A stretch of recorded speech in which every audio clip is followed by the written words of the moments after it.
Hello అండి అందరికీ welcome back to అమ్మమ్మాస్ కిచెన్ బై శ్రీలత. ఈరోజు మెంతికూరతోటి ఎగ్స్ కర్రీ చేశానండి. చాలా బాగుంటుంది. మీరు కూడా ఒక్కసారి ట్రై చేయండి. దాని ప్రాసెస్ ఏంటో ఇప్పుడు చూద్దాము. కడాయి పెట్టుకొని తగినంత నూనె వేసుకోండి. ఒక 3 పచ్చిమిర్చి వేసానండి నేను.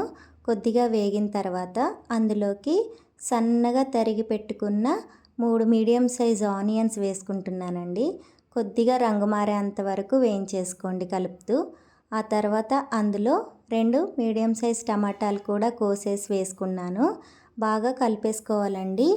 ఇందులో కొద్దిగా ఉప్పు పసుపు వేసుకుంటున్నానండి.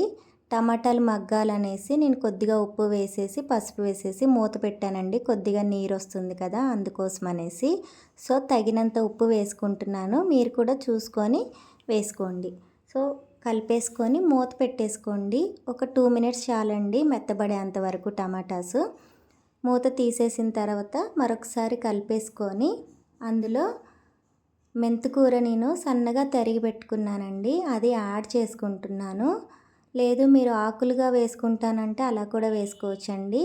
సో నేను కొద్దిగా సన్నగా తరిగేసి వేసుకుంటున్నాను. చాలా బాగుంటుందండి.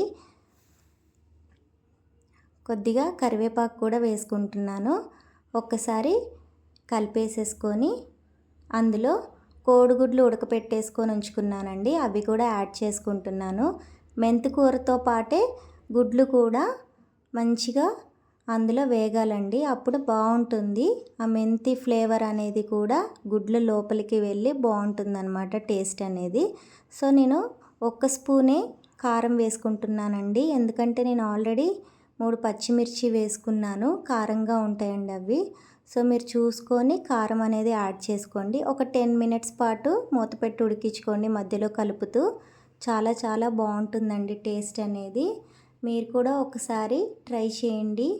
వైట్ రైస్లోకి బగారా రైస్లోకి కూడా బాగుంటుందండి ఈ కర్రీ అనేది.